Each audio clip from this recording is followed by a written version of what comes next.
Anyway, what's going on, everybody? Welcome to episode 2022 of the Culture 316 podcast. The streets are calling me this week and this week only, Holiday Horton, and I'm one of your hosts and producers, joined by... Oh my god, and I'm your other co-host. Mo, what is up, people? Yeah, we're already playing games and we just started. We're already jokey, which means that this show is going to be insane. But thank you guys so much for tuning in and tapping in. Once again, happy holidays. This is the show. Twas the show before Christmas, but you know the drill. If you're listening to this on Apple Podcasts, Spotify Podcasts, wherever your podcasts are streamed, be sure to rate, give this show a 5 stars. If you're watching on YouTube, be sure to like, comment, and subscribe. Our YouTube numbers have been going up. Period. So shout outs to everybody who watched the shorts, who watched the full shows, who've been commenting, interacting. A lot of comments have been positive. Some have been negative, but I'm here for all of it. And once again, our next 316 space is going to be for the Royal Rumble. We're teasing that out, putting that into the universe now, just so that y'all are aware. And it's been such a roller coaster with Twitter Spaces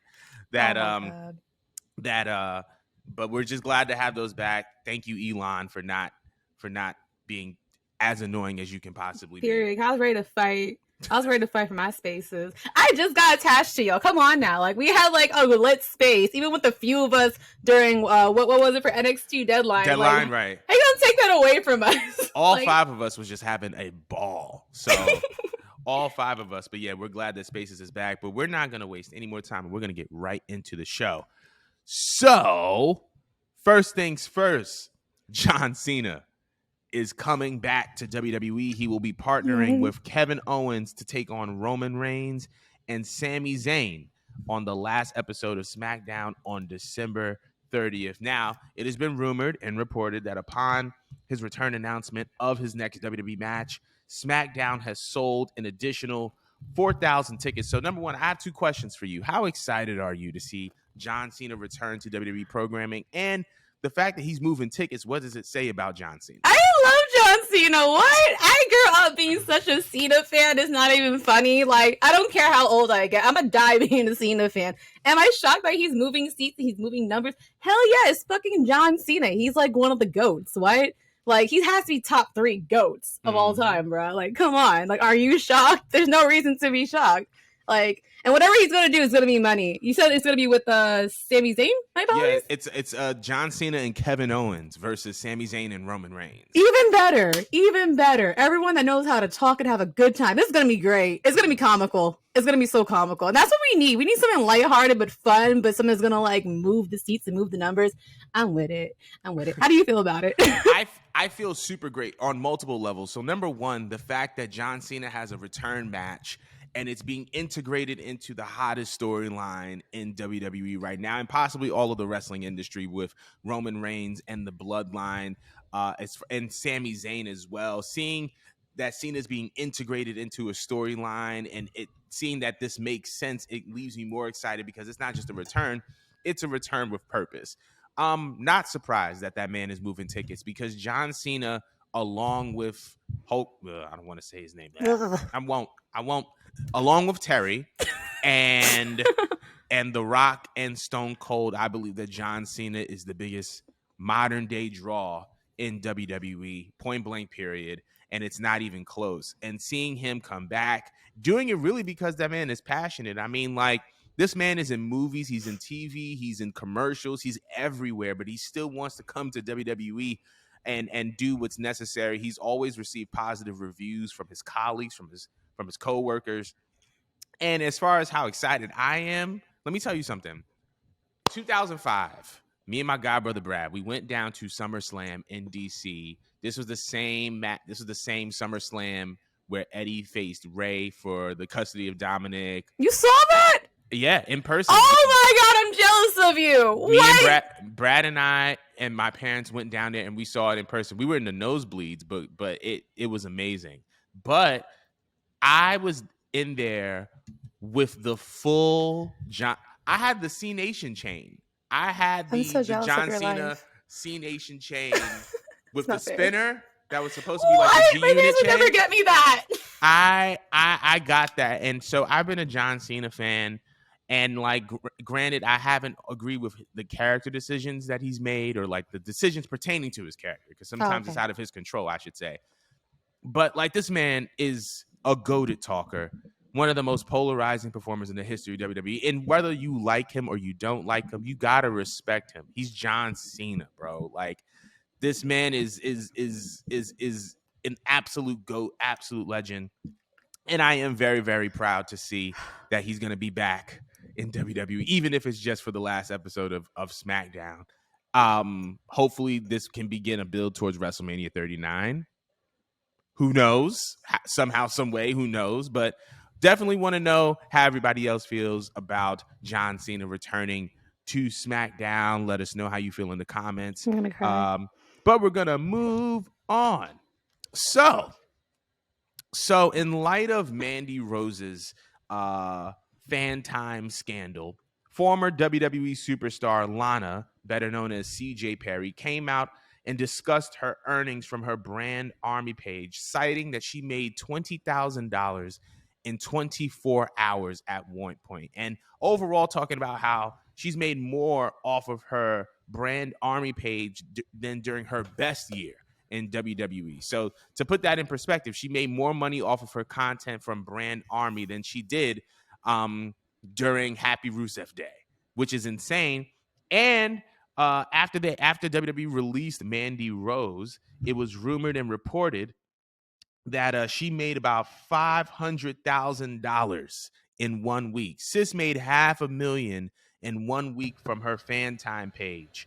That's Mandy? Mandy made $500,000 in a week. That's insane. Off of her brand Army, or I don't know if it's brand Army or fan time, but she made $500,000 in a week. And to put that into perspective, she made more money in 1 week than Sasha Banks's reported annual salary, which shows you how underpaid Sasha Banks was. But that's a totally different story for a totally different day. But my question to you is, do you believe that WWE is going to adjust their policies to accommodate superstars to have their own, direct to consumer content, possibly for like adult content? Do you believe that WWE is willing to make those adjustments, or if they will? Not immediately. Maybe in the next year that they might. But I feel like this whole Mandy situation with the timing and like the work that she put in, there's fans who aren't even like fans of Mandy Rose, but they appreciate her effort and everything that she had put into this business because she cared, and they feel like she was robbed. There's a lot of people that feel like she's robbed, and I'm happy people like Lana is expressing herself. There's a few actual former WWE divas too that have brand Army. I think Billie Kay and Cassie Lee have it as well, and they're doing well. Scarlett has it, and she's doing well. A lot of people are having it. She might have paused hers, actually. She's still with the company, Scarlett? Scarlett? Yeah, she is. Yeah, she is. We watched her on pay-per-view, duh. But yeah, no, there's a lot of people who are doing it, making bank, you know what I mean? So I feel like, again, it's a new day and age where you don't need WWE to be your own sole form of income, you know what I mean? So if you're about that lifestyle and what comes with it, why not? You know what I mean? If it makes you happy and you're making bank and you see like, all right, I don't have to put my body on the line, you know what I mean, with no medical benefits or any of this shit. You know what I mean? Right. All I have to do is just take a few ass and titty pictures or whatnot and just look cute with my man. Like, why not? Like, literally, I feel like it's going to push a lot of people back towards the wall because Mandy she's not like up there with like the 4 horsewomen, but she's up there enough to where her absence and the reason why she was gone is going to cause a shift. Mm-hmm. And I feel like if more women actually just stood up and said something at the same time, because you can't fire all of them. You're not going to.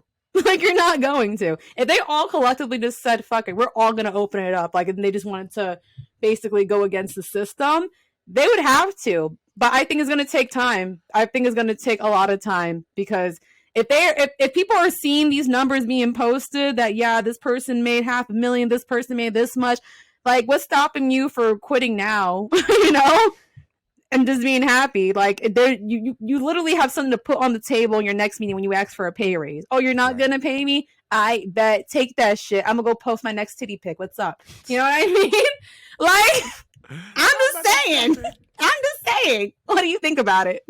I honestly, I agree with you 100%. I think that I feel like WWE is eventually going to change their policies because, to be completely honest, like there's there's going to come a time where in WWE there are going to be a lot of women who want to get into this realm, I mean, for their own personal reasons, independent of us as an audience. But I think that Cat's got to understand, like, this is now becoming leverage, because if I'm a Mandy Rose, if I'm a Cassie Lee, if I'm any of these superstars that can go, if I'm a polished WWE talent and I can make you money.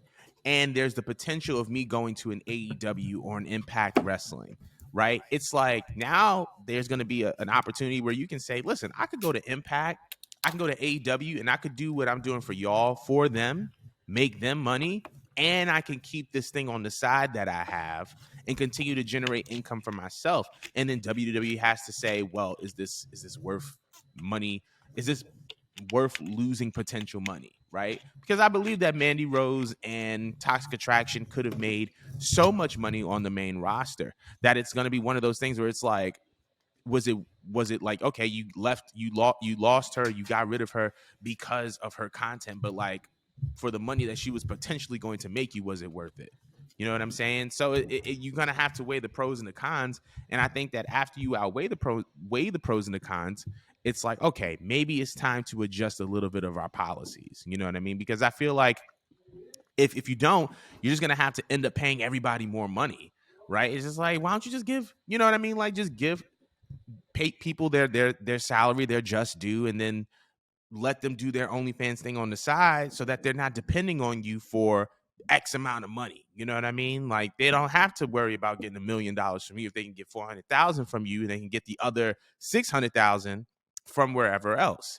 So that's just like my personal stance on it. I think that WWE is going to eventually move towards policies that allow these women superstars, or just allow anybody to post a style of content, because ultimately they can go anywhere else and make the same amount of money, if not, more money than they did in WWE, because now they have multiple streams of income and they don't have the restrictions on them that they had before. It's interesting.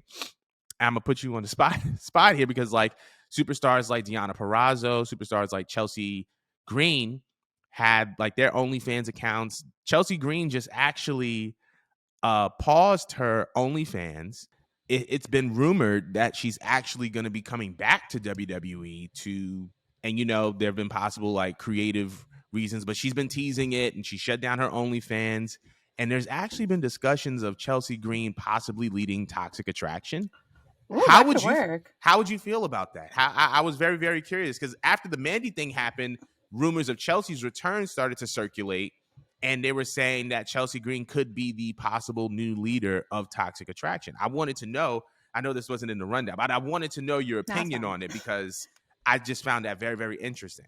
Well, of course, I'm going to agree that Mandy's not leading the pack that she created, but Chelsea would actually be a really good substitute that kind of basically has everything that Mandy already has. And I know it's going to sound controversial, but like she's naturally sexy. She's naturally oozes sex appeal. And I think when she came out the first time, a lot of people liked her, but there was something missing from her entrance, or something missing to her character. I know she came out with that outfit and that whole shushing thing that she does. She had an assistant on the side. That, to me, didn't work. The whole assistant thing that she had, that didn't work to me. She needed something on the side of her, but I don't think it was a man. I think it definitely needed at least 1 to 2 females. And I think she'd be perfect for a faction. Like, honestly... Like, and just imagine them standing next to each other. I think it just made so much sense.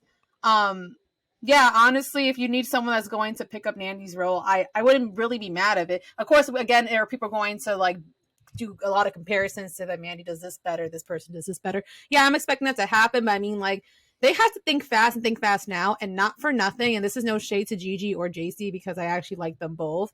They're not going to survive on their own. If you leave them alone, it's going to be like the same thing with Undisputed Era, and we don't want that to happen, because like this is a really hot faction that I would love to see them work well on the main roster when the time comes. So yeah, give it to Chelsea.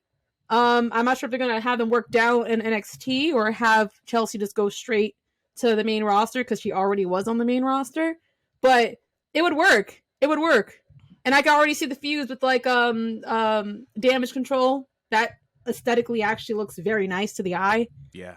Do we have what other female factions do we have at the moment? Like female factions, because that was a makeshift faction with Bianca and Alexa and But no, if they could get more female factions that look visually as good as that, I'm with it. I'm fine with Chelsea actually coming. Do you have any issue with it? Do you think this gonna be a problem? I don't think it's going to be a problem, and I agree with you. I think that it is perfect. I think that Mandy Rose is irreplaceable as a woman and as a talent, and I'm not going to sit up here and objectify her and reduce her to the role that she was playing as far as Toxic Attraction. However, there are certain intangibles that you can seek out to fill that leader role. I feel like Mandy's standout qualities in ring, smooth in the ring, good heel work, good on the mic, and a major sense of sex appeal. And I believe that Chelsea Green has all of those things.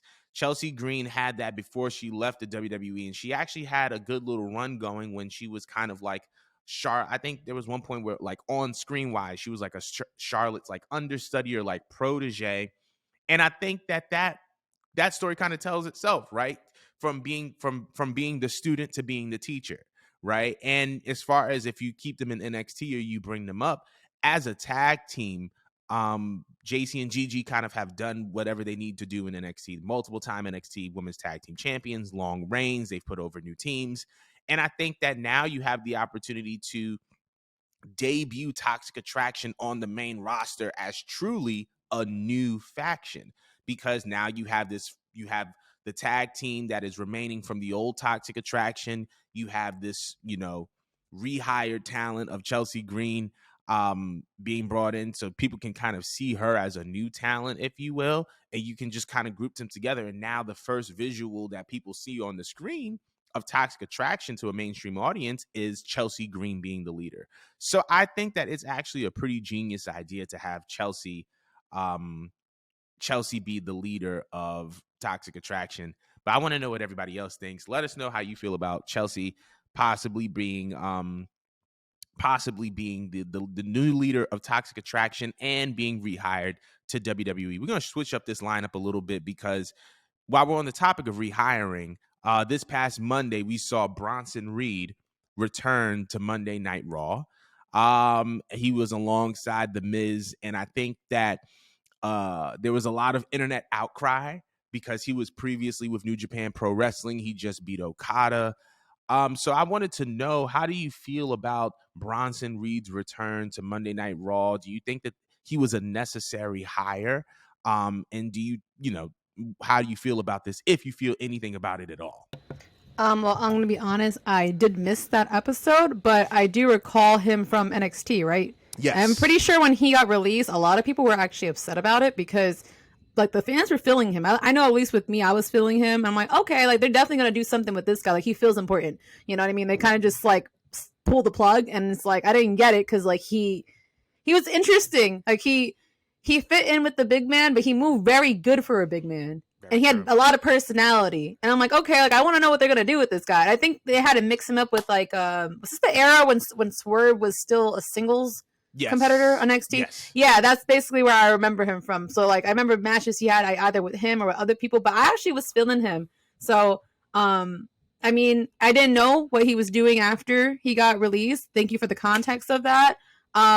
I mean, if he was any good as I remembered from those 2 years ago, I actually would love to see him again. You said he was paired with The Miz now? He's paired with The Miz. He appeared on Raw. He was paired with The Miz. There was a ladder match between Miz and Dexter Lumis for like a bag of money. Dexter was at the top of the ladder. Bronson Reed came in and kind of took him off the ladder. And now he's like aligned with The Miz, and he's kind of like, I guess, like his. I find that interesting. I feel like when they're trying to get a star over and get them over really quickly, attach them to The Miz real quick, just for 5 minutes. Just give him a little rub. They did that with Ciampa. I mean, they put him against Logan and stuff, and with Logan, I like that. I love that for The Miz. He's so great that he's just there to just kind of like usher you in, and just give you a smooth transition. So love that for him. He didn't need it, but love that for him. I'm interested. I'm fine with it. What do you think? I like it too. And before I get into my point about Bronson, I wanted to kind of echo your point about the Miz. I feel like the Miz and Dolph Ziggler have kind of served as WWE's main event gatekeepers, because anytime somebody is Yeah. about to be pushed, into a major storyline or go for a championship, they either have to go through Dolph Ziggler, get paired with Dolph Ziggler, or go through the Miz and get paired with the Miz. And the fact that the Miz and Dolph had a banger of a rivalry for the Intercontinental title, I don't think that's a coincidence. I need to But watch that again. Oh, it's, oh my God, right. great story. But now, as far as Bronson is concerned, I really like this rehire. I really like the fact that he's being brought back because he was so talented, and because he was just so good in NXT. The fact that he's coming back next to the Miz positions him as a monster heel. And that's a role where I know that he can thrive in, as being the monster heel. He was able to do it in NXT for a little bit, but we didn't get a chance to see it the way that we wanted to, because people loved him and he was able to kind of play to his face side more than his heel side. But in New Japan, we were able to see it a little bit more. And I think that that's just super dope. Like the fact that, like, he's coming back as a monster heel, and that he's now next to the Miz, who is going to help him along the way and kind of give him the WWE credibility and on-screen kind of notoriety that he deserves. Because when the Miz is on screen, you're on screen. When you're on screen, the Miz is on the screen. So you're his like security, or is he your mouthpiece? It kind of works both ways. And, Miz is really good on the mic, so that's not necessarily a bad thing. Now, as it pertains to Bronson Reed leaving New Japan for Raw, there was like a lot of unnecessary backlash about it, and it's just weird. Oh, New Japan, they positioned him to beat Okada. Why would he leave for WWE? I'll tell you why. Money. Spill, Jordan. Spill. Money, bro. Like, I hate this idea that wrestlers have to be subjected to our creative desires when they have their own personal lives that they want to lead. The bag is bigger.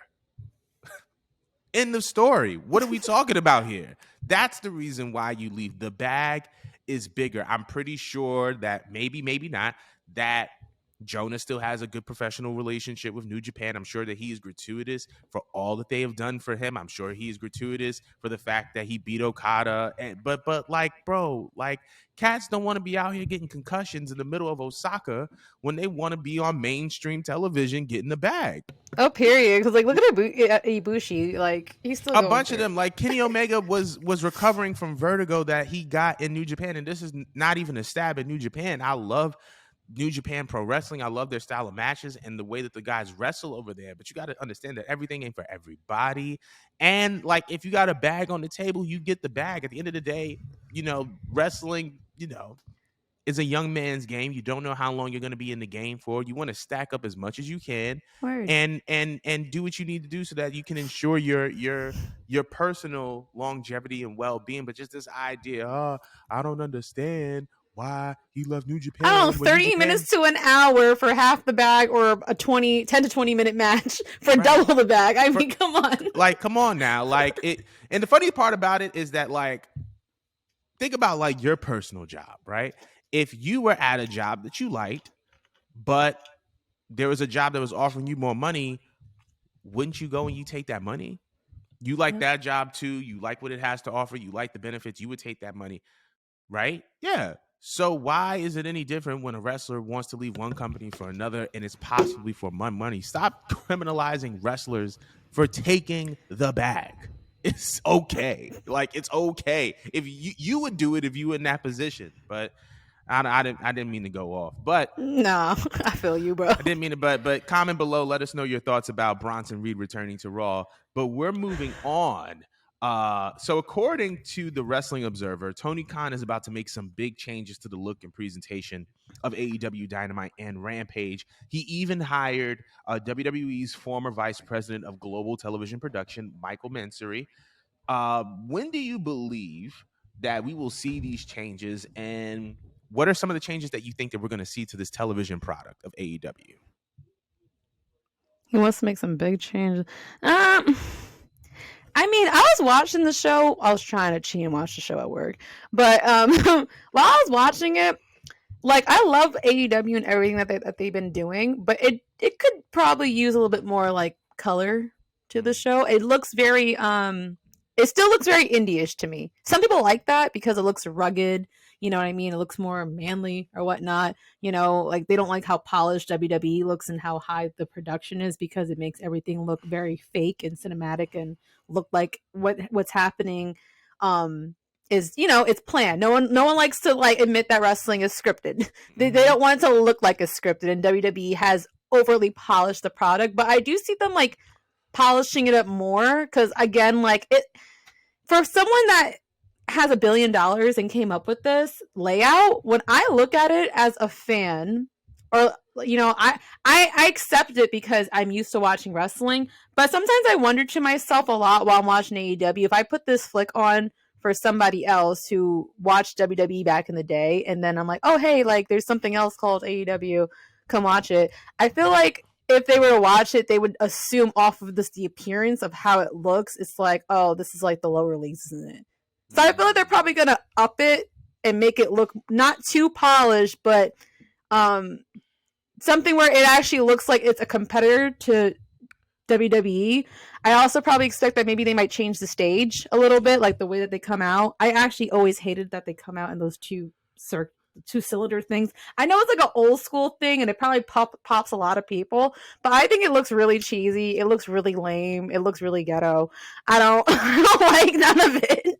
I actually hate the way that they come out. The only time I like looking at AEW entrances is like when it's a pay-per-view, you know.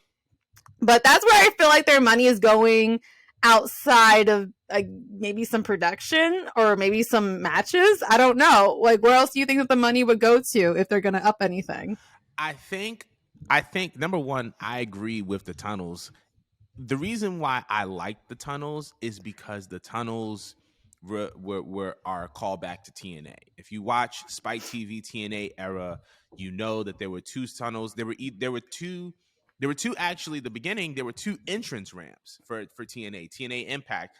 On one side of the Impact Zone, the faces came out. On the other side of the Impact Zone, the heels came out.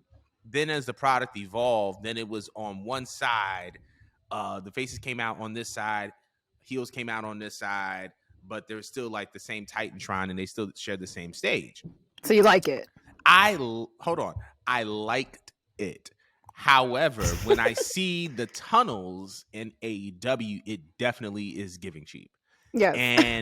And I think that it's giving cheap not because of the actual concept of the tunnels, but because when you look at a WWE or even if you look at like an Impact Wrestling, it's usually marked by a single screen or some type of big LED interface that is just very, very bright, a lot of colors, a lot of vibrancy.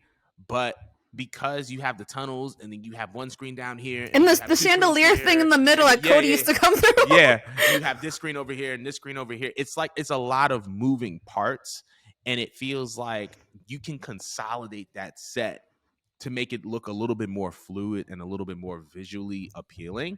Yeah, that part. So I think that the tunnels kind of break that up, but I feel like that's probably where the money's going to go to. I actually really, really like the way that it looks because I feel like the difference between AEW lighting and WWE lighting is that AEW feels like a boxing match, like or MMA fight. The lighting feels very, very warm and like cinematic, whereas WWE everything is just bright. It's just bright, vibrant. And so I think you need both, but I think that stage is probably going to be one of the biggest kind of like pivoting points for like the change in production value. Now, as far as when we're going to see it, I think we're going to see it on January 11th. That's going to, for the next couple of shows, I'm going to be talking about this. It's very specific. Keep your eye on the January 11th episode of Dynamite. It's going to be in LA. It's going to be in front of the Warner execs. A lot of surprises, a lot of things are going to be planned for that show. They're trying to make a good impression because this show is going to determine the trajectory of AEW's television rights negotiations. So I feel like what's going to happen, we're going to see those changes, or we're going to start seeing them around that time along with other things. But the January 11th AEW show is probably going to be one of the most important shows in that company's history. I'll elaborate, in more detail in like upcoming shows. But want to know, how do y'all feel about these upcoming changes? What changes do you think that we're going to see to the AEW television product? But we're moving on to something that is incredibly less serious, well, more serious but less serious, because of the human being known as Lacey Evans. So Lacey Evans is in hot water. This past week, the Army vet posted some videos to Instagram. In those videos, there were two scholars, because now everybody on the internet is a scholar, was denying the existence of autism and ADHD and linking it to the development of processed foods. And yeah, the two men in the video kind of spoke on how these disorders did not exist before processed foods. Lacey Evans obviously received a massive amount of social media backlash, eventually took the videos down. And whenever somebody tried to talk to her, she was just saying, we're talking about the kids, we're talking about these processed foods. But I wanted to know what your thoughts and impressions were on this incident. She's so fucking stupid and insensitive. And it's not the first time she posted something stupid and insensitive. No, like, I'll never forget the time she, like, painted her child in blackface, technically. Like, it was supposed to be a fox, but it was, like, for Halloween, and she just painted the face, not the rest of the body. And, like, Fanshai pointed that out, saying how offensive that looks, and she was doing the same thing. Like, that's just her reaction. So when I saw this shit, I was like, yo, someone take the phone away from this woman. But I wasn't too shocked with her just because, like, I don't know, the all-American Army vet whole setup, she probably is MAGA too, probably anti-vax too.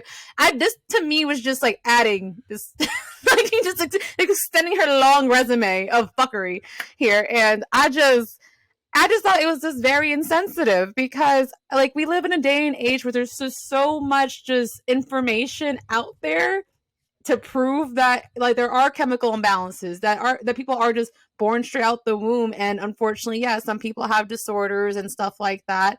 And I just feel like it was offensive to the community of people that are, oh shit, I almost dropped my laptop, y'all. To the people that do have ADHD, that do have autism, or have any other things like bipolar disorder or OCD or whatever. Like, I just thought that was just so fucked up, because it's just like, and it also didn't make any sense. Like, don't get me wrong, yes, foods do play a role. Like, if you do eat like crappy processed food, you are more likely to feel depressed. It's not very good for your brain function, but it doesn't change like the chemicals of your brain, like something that you already just lacking to begin with. It was just so stupid that I'm trying to like find the words to explain it, because it's just like, what if it was her child? You know what I'm saying? Like, are you saying this because it's not your child that has that, or that you just didn't grow up with that? It takes me back to a place where with reminding me of my own parents growing up, where they grew up in a time frame where they didn't believe in that shit. Yeah. They did not believe in having mental disorders. It either was that you were lazy, you're crazy, or you had a strong head on your shoulders. One or the other. Lazy or crazy was mainly like one of the two groupings. And if you're crazy, go to an asylum or whatnot, And it took for me, as someone that's been like diagnosed with bipolar disorder, it actually took for like my parents to actually sit me down with a professional to like see that, and take it in that, oh, she's not just, having these back and forth switches. To have these back and forth switches is actually just something that it just is what it is. And like, we need to tackle that instead of just saying that, oh, she's weak, or yeah, it's just solely the food. Again, if food plays a role, but it's not going to cure it. Some people need the therapy for it and the help, and they do need medication for it. I just, that's just so fucked up, because like, you're dismissing a lot of people's struggles that they go through, that they have to go through every single day. Just because maybe you don't have it, or maybe you don't see it, you never experienced someone that sees it. I don't know. I just thought that it was just so insensitive. And honestly, that to me is on the grounds of getting fired. I just feel like, don't they have like foundations in WWE that goes toward helping children of all sorts, not just on a physical standpoint, but ones that suffer like also mentally from something? Like, is it just all in the Make a Wish Foundation? They have other So foundations, right? yeah, they have other foundations. It's not necessarily just Make a Wish, but they also have partnerships with. They do stuff for the Special Olympics. Yes. They do stuff for Boys and Girls Club. It's not just Yes. like Make a Wish. But I'm glad that you said all of that. I'm gonna Yeah. offer a little alternate perspective because I feel like you encapsulated one part perfectly. I can encapsulate another part perfectly. Shoot, man. Go. Some things in life are not all about right or wrong. It's about wisdom and discernment. Baby girl, Lacey, let me talk to you real quick. You are on a platform and a part of a company such as WWE who has had a dark past, who is currently striving to be more ethical, right? At least from its public appearance standpoint. And because of that, they are not going to be as tolerant, as accepting to viewpoints, ideals, beliefs, and values that are going against a marginalized group of people. And I understand that there was a point in time where you were like, my intention was to talk about the kids, and your intention may have been pure. But you, as an adult, you as a public figure, you as a performer, you as someone who is viewed by kids and is seen by a army audience or a military audience, those of which can also be parents who have kids who have ADHD and autism, you have to understand that like sometimes you have to consider the impact over your intention. You have to think about what you're going to say. You have to think about your beliefs and ideals. And while you may be coming from a good place, you have to ask yourself, can this potentially have a negative impact? And that's what I think this was one of those cases of. You put something out into the world that you had a positive intention about, but you had a negative impact. And because of that, it puts you on cold. It puts you in, puts you on ice because you were getting this build up to this return, right? To come back to WWE. Now that those plans are now interrupted, probably.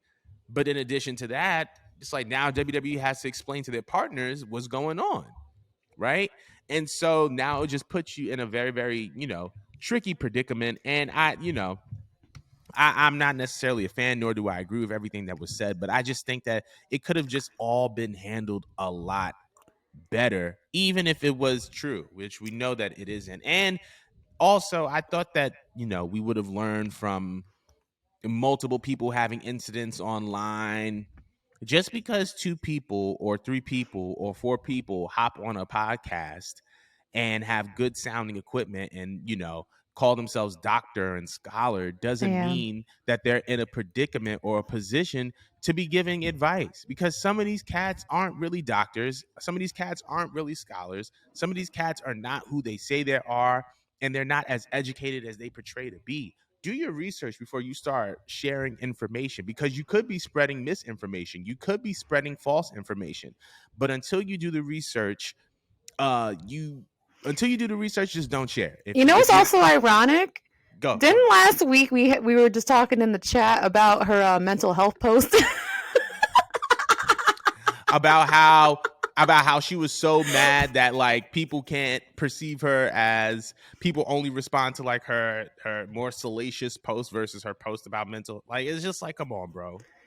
Come on now. You gotta do better. When they finally get her to the floor, this is what she does. We give you 5 seconds, and it's the worst 5 seconds of our lives that we will never get back. Like, come on now. Can't make this shit up. You can't make this you can't make it up, bro. You cannot make it up. We'll spend all day on this, but let us know how y'all feel about Lacey in the comments. We're moving on. So, the Sports Business Journal came out with an article not too long ago saying that they are predicting that NBC Universal will purchase WWE. That NBC Universal will purchase WWE, with the negotiations beginning in April 2024. Those negotiations, resuming in 2024, because those are when contracts will expire for what I believe are SmackDown and Raw. They predict that they will buy WWE, which will keep Raw and NXT on NBC Universal channels, and then they will also get SmackDown and move it over to an NBC Universal property as well. With that in Hmm. mind, do you believe that that purchase is possible, and what would that mean for WWE? Wait, does that mean that any of the channels change or anything? Like the networks that they go on? Like I'm confused. So essentially, SmackDown is on Fox right now, right? Okay. So if NBC Universal were to be bought by WWE, then that means that SmackDown would probably be on USA Network or Sci-Fi or NBC, because all of these channels are NBC properties. So Interesting. essentially everything would kind of stay as is, except for, the SmackDown side of things, because SmackDown is on Fox. I think that they previously had a negotiation where they would create some other alternative programming around SmackDown, which is the reason why they had Backstage.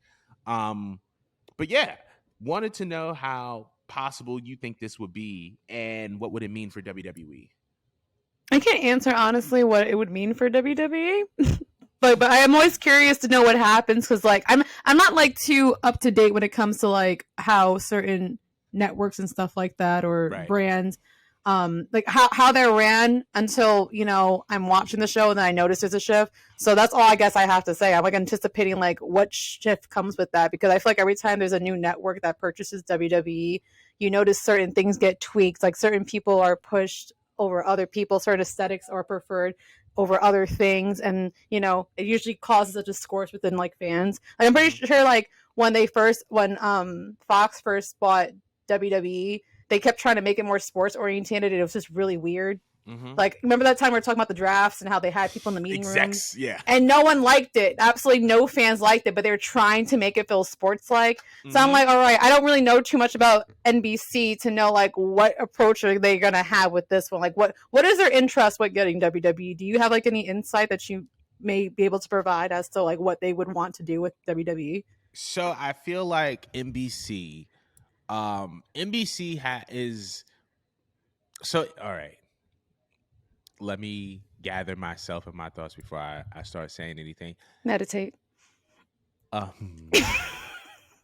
feel like WWE would in turn kind of give them a more, I think they would still go a kind of sports oriented route if they were to purchase WWE, because in comparison to their competitors, they probably don't have as much of an imprint on sports, right? Like you look at Fox or you look at Disney. Disney owns ABC and ESPN, and they essentially are, do a lot when it comes to the NBA. Obviously, ESPN Sports Center, like we don't even need to get into that. Fox with the NFL. Even like Warner with hockey, right? And the NBA as well. So I feel like WWE joining NBC Universal would automatically strengthen their sports portfolio, just because, and if we're looking at a holistic entertainment perspective, NBC has the smallest footprint in sports, but they do a lot of other really good things. Now, what I think it would mean for the WWE product is you're probably going to get a more cohesive product, because what's happening is that WWE is in the business of pleasing two masters. You got Fox wanting these people, but then NBC Universal wants those same people. So now you got to like come to a compromise, and it's like, okay, well, they get these people and then we get these people, but it's like not everybody draws ratings the same, right? But it's like if NBC Universal owns WWE, it's like it don't matter. Roman could be on Raw and Brock could be on SmackDown, or vice versa, or Charlotte could be on SmackDown and Becky could be on Raw, or vice versa. Either way, it's going to generate money on either channel. You know what I mean? And it's all going into the same pot. Because of that, you don't have people fighting over who should be on what brand. You can focus really more so on the stories, because it's like regardless of what network it's going to be on, you're still creating content that's going to generate attention and bring traffic to wherever you're on. So I think that it just means a more cohesive product for WWE. It's a more cohesive product, and you're going to get a bigger corporate entity that can handle logistics a lot better than WWE does, right? Because like WWE has been running WWE for the longest time, and they haven't made the best PR decisions, if you catch my drift. When you have another corporate entity involved, You have expertise that is outside of your area that can add value to you.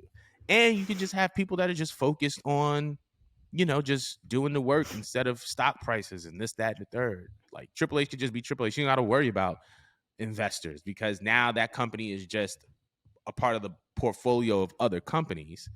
And now it's just another thing. It's not necessarily them having to worry about investors, even though NBC Universal is a publicly traded company.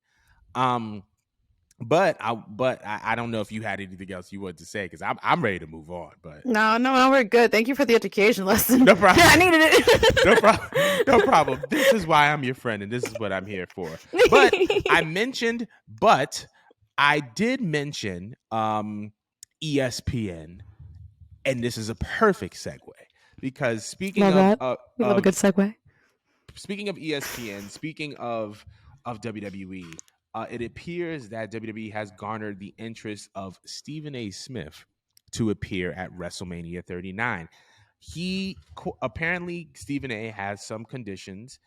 He has stated that he will be a untouched guy, so no physical activity, and he wants to manage a bad guy. He wants to be a heel. So I wanted to know, how would you feel about Stephen A. Smith appearing at WrestleMania 39 and apparently appearing in a managerial role? That is amazing. Like, first of all, how in the fuck did they pull Stephen A. Smith? I didn't even know he was a fan. Like, that is lit. Like, I don't watch ESPN, but I see, like, him being constantly used on Twitter, and it kind of provoked me to just, like, look at least one rant or two. He's just a funny guy. Like, it sounds like he's cutting a promo every time he talks. So he's gonna fit right in.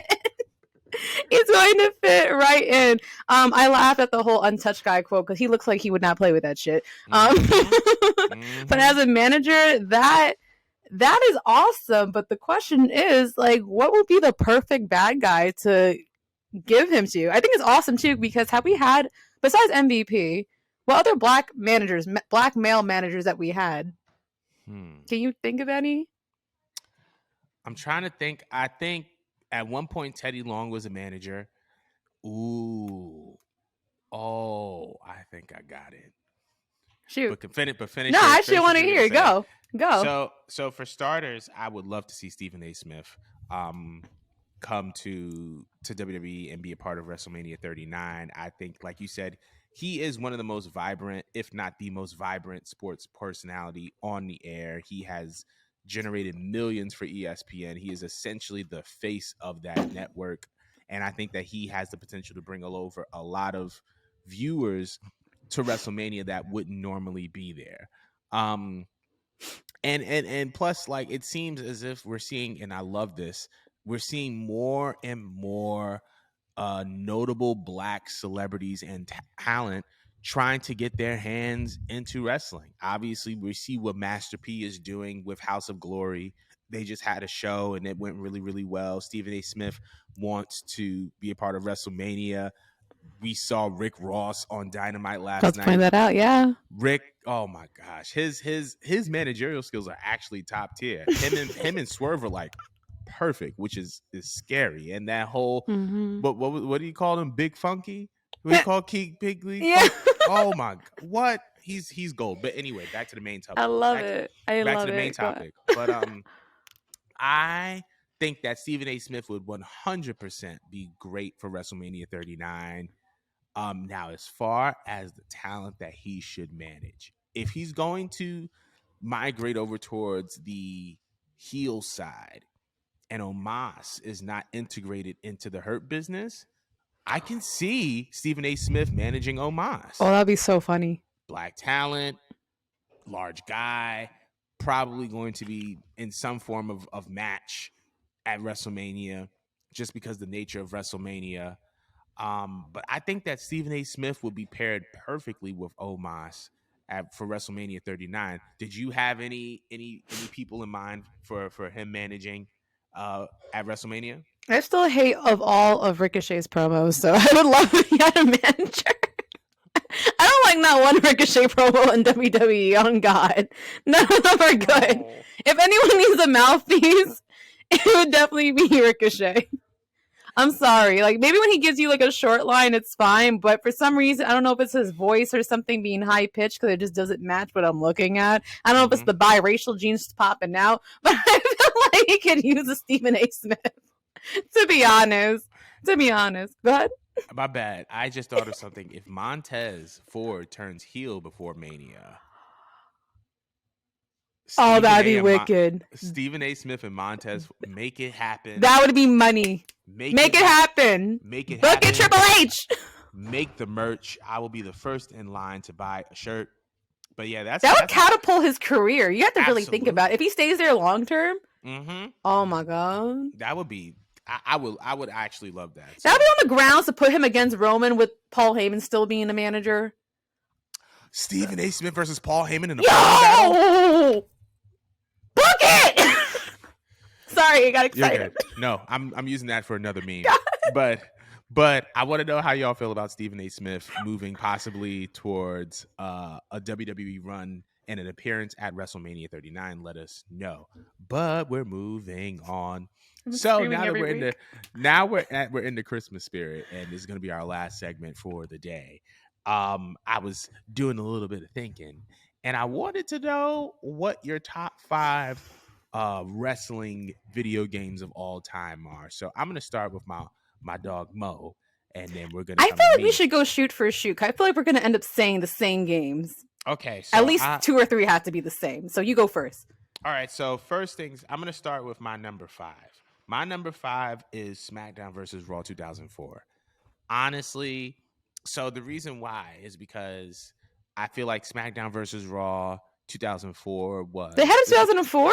They had it was the first SmackDown versus Raw. I thought it came on 2005 for some reason, and then it was 2006. Then it was 7, 8. It may have been. I never seen a 2005 written out on cover. Actually, it may have come. It may have dropped in 2005, but I remember it was like teased in late 2004. But it was just an exciting time. I remember it clearly because that was like the first game where Raw Superstars and SmackDown Superstars were on the same game, because they used to have the SmackDown games for PlayStation and the and the Raw games for Xbox.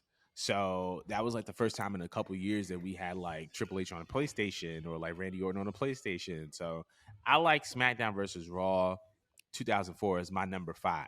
My number 4, SmackDown versus Raw 2006, because that was like the first like momentum bar, and like we started to see dramatic improvements in the gameplay. Then we get to WWE 13. First of all, the fact that this was CM Punk's first major cover on a WWE video game, and the interview between Stone Cold and CM Punk is a classic. That alone puts it in a top 5. And it was the first WWE video game, I think, in about 10 years where they were integrating characters and elements of the Attitude Era into the game, since video games for WWE were coming out on, like through THQ and through like PlayStation and Xbox and stuff like that. I think this is like one of the first ones where we saw like a heavy Attitude Era influence after the SmackDown, Here Comes the Pain, Shut Your Mouth, all that. Number 2 for me was SmackDown versus Raw 2008. That was the first time that we started to see, number 1, ECW was featured in that game. So it was SmackDown versus Raw featuring ECW. And then they brought in the Extreme Rules matches and all the weapons, and it was so much fun. And number 1, SmackDown, Here Comes the Pain. Greatest wrestling video game of all time. I think that was the first time that we started seeing realistic crowds. Just the gameplay was so seamless and just so fun. Like you could just hop on and anybody could like get invested and get involved. And it was just fun. Like SmackDown Here Comes the Pain was just so much fun. I used to crank my finishers on unlimited, and I would just come out the gate smoking cats. First move, wild finisher. Out the gate, Stone Cold Stunner. Kidding me? It's over now. We're ending this now. But that's my top 5. and you can give your 5. It doesn't even have to be in order. That was mine's definitely won't be because I don't ever speak in order. But I'm gonna stem off of what you said with "Here Comes the Pain" because like that I believe was my first wrestling video game for me personally. So it has to be on my list because it was my first. Because like for the longest, my mom refused to buy me wrestling games because like you're a girl, I shouldn't be playing that stuff. But I used to see that there was girls in there. I'm like, I want to be a girl. I want to jump off of things. I saw you were able to throw people off of properties. Did they have like Times Square or some shit like that? You're able to. Yeah, WWE Times Square. They had like the 7W Times Square. You could throw them off. You're just gonna push people off of anything, and they call it KO. It's like, no, I just watched a fatality. What do you mean? Like, wasn't that also the same game where you were able to just like hit people with cars, or you know what I mean? You was able to like take the open up the door and hit them in the head with the door, slam them on top of the door. I think there was like a finisher where you're able to like, actually get inside of the car and actually run them over. It was so reckless in all the right ways.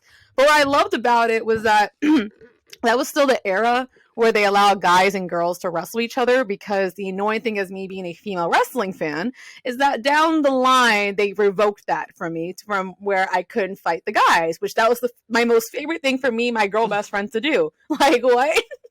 I love playing as like Trish Stratus and go beat like, I don't know, Kurt Angle's ass or whatever just because I can. Right. You know, that shit was lit.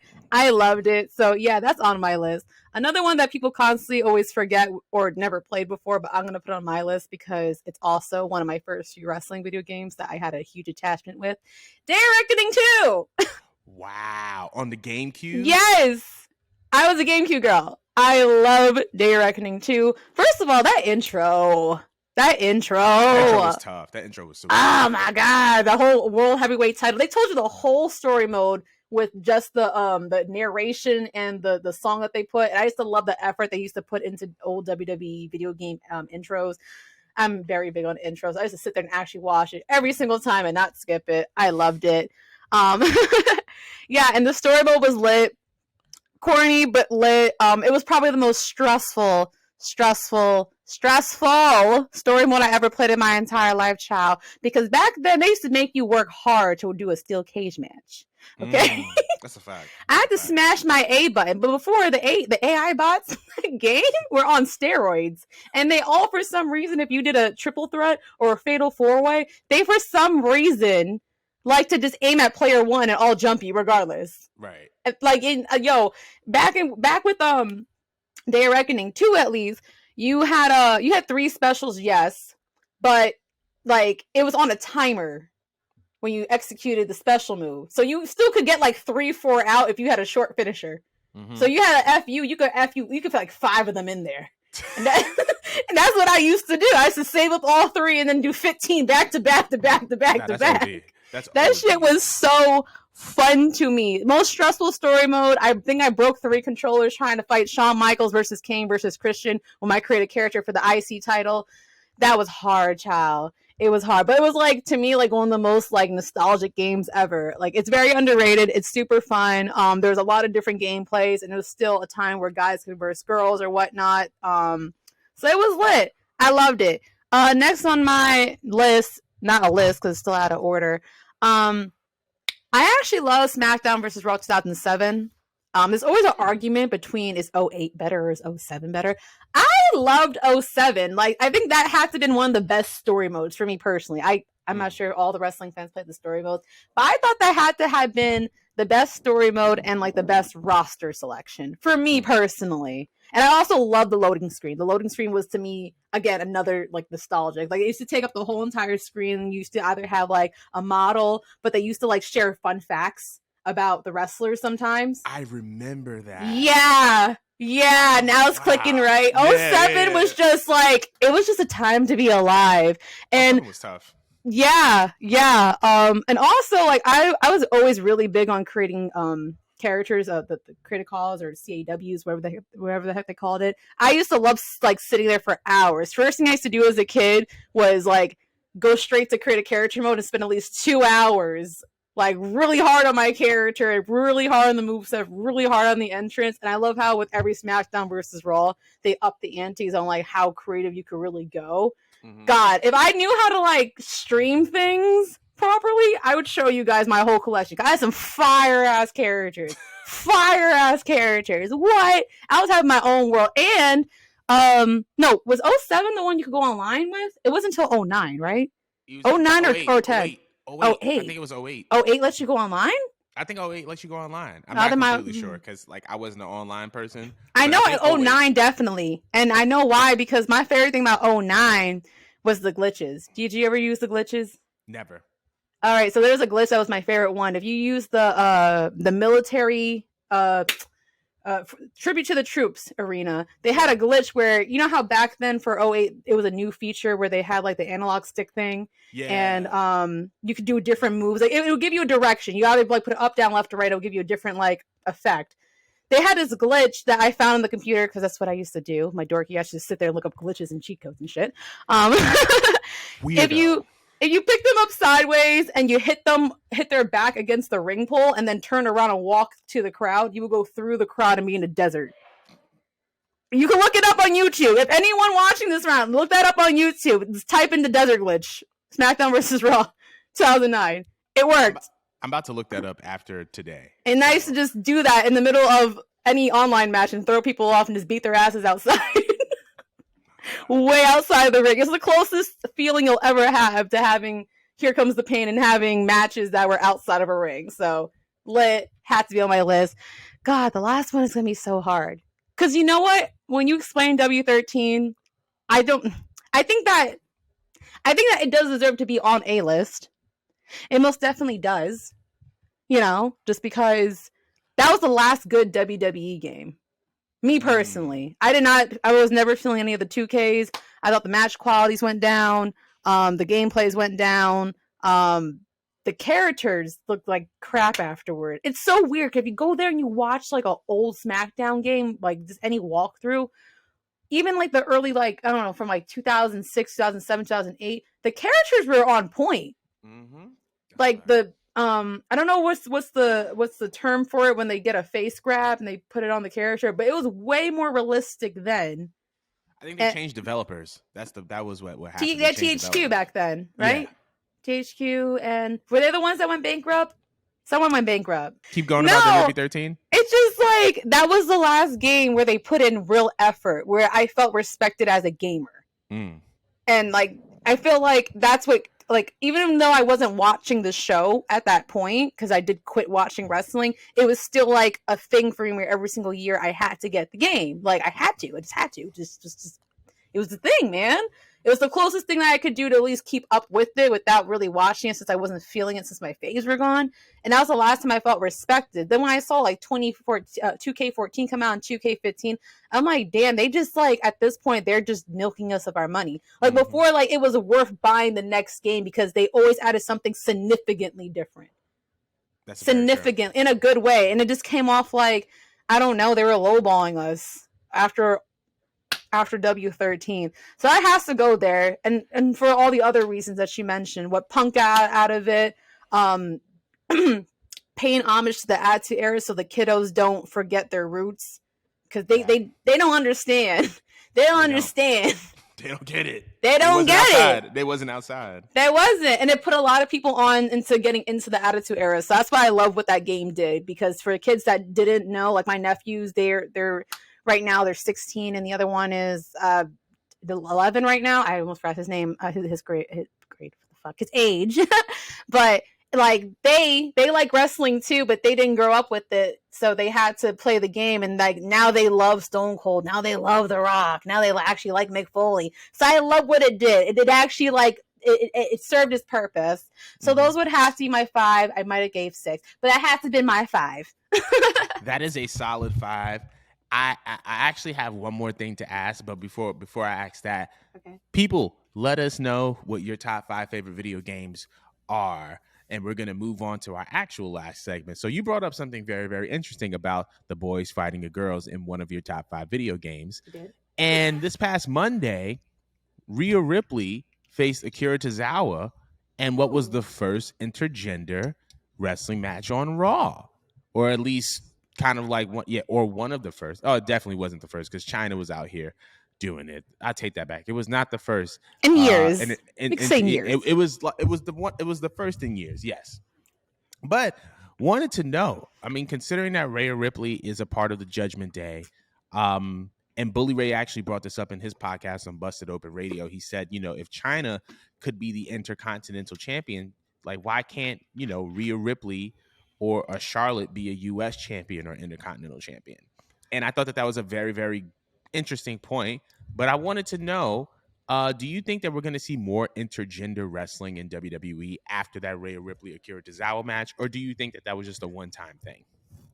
I think they're playing with something, and I like it. I watch it? No, but to hear that made me smile really hard because I love China. I'm a huge China fan. And Rhea Ripley is, yes, a lot of people see the side by side, they see the similarities, and I feel like if you're going to give someone that, don't give it to Charlotte. And I'm not saying this because of my disdain for Charlotte. I'm saying this because Rhea Ripley is the only one who really looks realistic. Like she looks and feels realistic enough. Because we already see with the way she kind of like manhandles Dom or whatnot. She's already presented to us as being alpha. You know what I mean? And like she's strong as crap. We just saw her.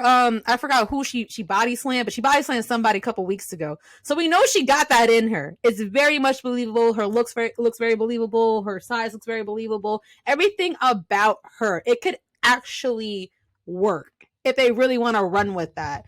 I wouldn't be sure if they're going to like make it long term, but they want to give her like a short reign and then put that on her resume for her age too. That like that could put her up there in her career. You know what I mean? And that, again, that'd be a lovely homage to China, which I don't feel like they do enough of. They reference all these other divas back to back, and I don't think that I see enough references to China. I see, that they put her in here and they're like, oh my gosh, DX, because there's a female in a faction with guys.